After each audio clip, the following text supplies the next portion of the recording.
Hello बच्चों, कक्षा 10 भौतिक विज्ञान में आज हम लोगों को पढ़ना है प्रिज्म।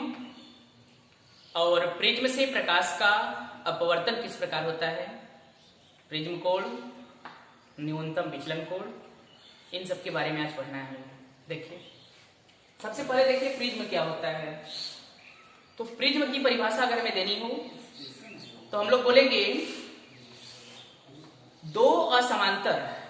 किन्हीं दो असमांतर तलों से घिरे पारदर्शी माध्यम को प्रिज्म कहते हैं। अगर कोई दो असमांतर तल है तो उस असमांतर तलों से घिरे पारदर्शी माध्यम को हम लोग कहेंगे प्रिज्म। देखिए,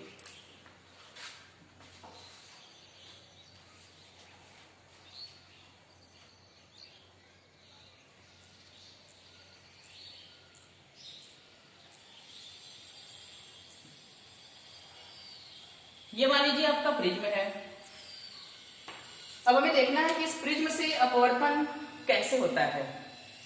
ध्यान दीजिए, मान लीजिए ये कोई प्रकाश की किरण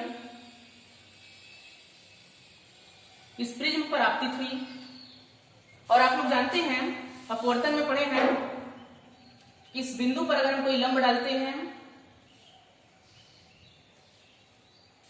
तो इस लंब को कहते हैं अभिलंब। अब देखिए, अब ये वायु से इस कांच के अंदर प्रवेश कर रही है प्रकाश की किरण, मतलब कह सकते हैं कि विरल माध्यम से सघन माध्यम में प्रवेश कर रही है। और आप लोग पढ़े हैं कि जब कोई प्रकाश की किरण विरल से सघन माध्यम में प्रवेश करती है तो अपवर्तन के पश्चात वो अभिलंब की ओर झुक जाती है। तो यहां भी ये प्रकाश की किरण जब अपवर्तित होगा तो अभिलंब की ओर झुकेगा। देखिए, अब ये इधर अभिलंब की ओर ऐसे झुक जाएगा इस प्रकार। ये आपका प्रथम आपतन कोण हो गया I1 और ये हो गया R1। ठीक है, अब ये इस प्रिज्म के अंदर गति करते हुए यहां पहुंचेगा, और अब यहां पर देखिए आपतित होगा दूसरे तल पर प्रिज्म के, और यहां पर भी अगर हम कोई लंब डाल दें तो इसको कहेंगे अभिलंब। ठीक है, अब देखिए,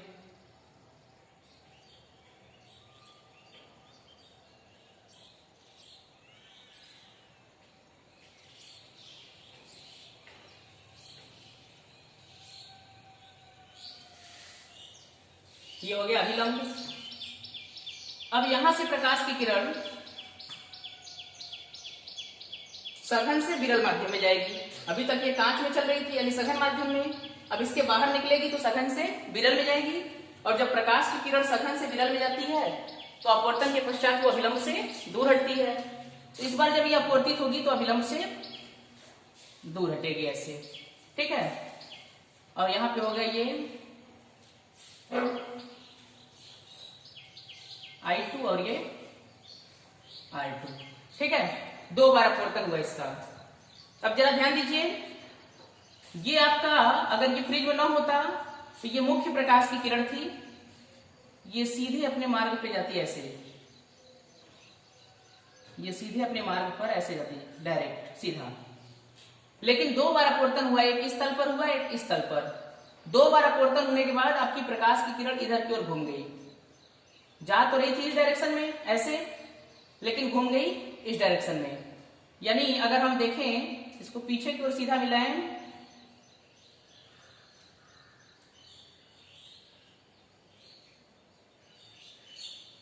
तो यह प्रकाश की किरण यहां से निकलती हुई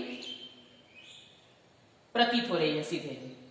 यानी ये जो आप कोण बना यहां पर, ये आपका मुख्य प्रकाश की किरण ये है, और ये अपवर्तित प्रकाश की किरण है। इसके बीच में ये जो कोण बना है, इस कोण को हम लोग बोलते हैं न्यूनतम विचलन कोण। यही कोण आपका कहलाता है डेल्टा यम, न्यूनतम विचलन कोण। ध्यान दीजिए, न्यूनतम विचलन कोण क्या होता है इसको जरा अलग से समझ लीजिए।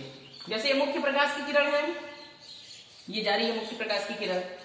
अब इसका यहां पर अपवर्तन हुआ तो ये इधर घूम गई, फिर यहां अपवर्तन हुआ तो इधर घूम गई।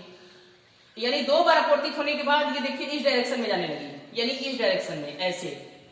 तो ये अपने मुख्य मार्ग से जितने कोण पर विचलित हो गई अपवर्तन के बाद, यही कोण कहलाता है न्यूनतम विचलन कोण डेल्टा एम। यहां पर देखिए ये बना हुआ है वो कोण, ये। ठीक है, परिभाषा कैसे देंगे न्यूनतम विचलन कोण का? कोई प्रकाश की किरण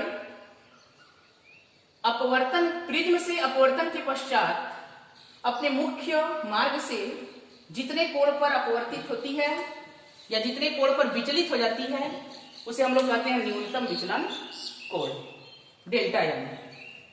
आगे ध्यान दीजिए, ये तो हो गया डेल्टा एम। अब हम लोग बात करते हैं प्रिज्म कोण का।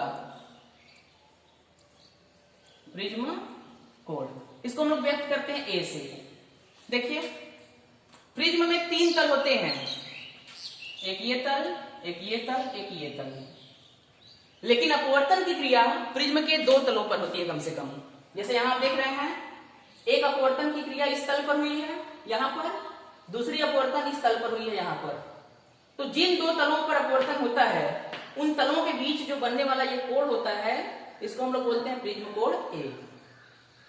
अगर ये अपवर्तन की क्रिया इस पर ना होकर के, जैसे मान लीजिए अपवर्तन इस पर हो रहा है, इस पर, फिर इस पर, फिर इस पर, इन 2 तलों पर हुआ अपवर्तन, तो इनके बीच का ये कोण कहलाएगा प्रिज्म कोण। अगर आपका अपवर्तन इस तल पर हुआ, फिर इस तल पर हुआ, फिर इस तल पर हुआ, तो इन दोनों तलों के बीच जो कोण बनेगा ये, इसको कहेंगे प्रिज्म कोण। बात समझ में आई? मतलब कि अपवर्तन की क्रिया प्रिज्म के जिन 2 पृष्ठों पर होती है या जिन 2 तलों पर होती है उनके बीच बनने वाले कोण को ही हम लोग कहते हैं प्रिज्म कोण। अब ध्यान दीजिए, ये प्रिज्म जिस पदार्थ का बना है, इस प्रिज्म के पदार्थ का अपवर्तनांक अगर हमें निकालना हो, जैसे कांच का बना है तो कांच का अपवर्तनांक, जिस चीज का ये प्रिज्म बना है उसके पदार्थ का अपवर्तनांक निकालने का फार्मूला देखिए। यानी हम लोग देखेंगे प्रिज्म के पदार्थ के अपवर्तनांक के लिए सूत्र। देखिए,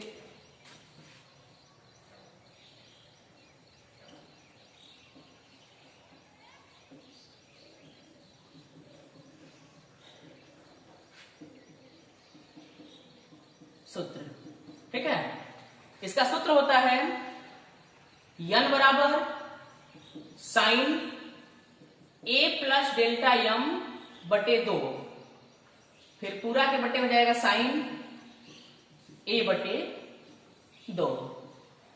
इस फार्मूले से हम इस प्रिज्म के पदार्थ का अपवर्तनांक ज्ञात कर सकते हैं। इसमें a आपका प्रिज्म कोण है, आपको पता ही है, और डेल्टा m न्यूनतम विचलन कोण है। यानी हमें अगर प्रिज्म कोण और न्यूनतम विचलन कोण ये दोनों पता चले तो हम डायरेक्ट जो है इस फार्मूले से इस प्रिज्म के पदार्थ का अपवर्तनांक ज्ञात कर लेंगे। ठीक है, अब इसके आगे का जो है नेक्स्ट वीडियो में आपको बताएंगे टॉपिक। इस वीडियो में बस इतना ही, धन्यवाद।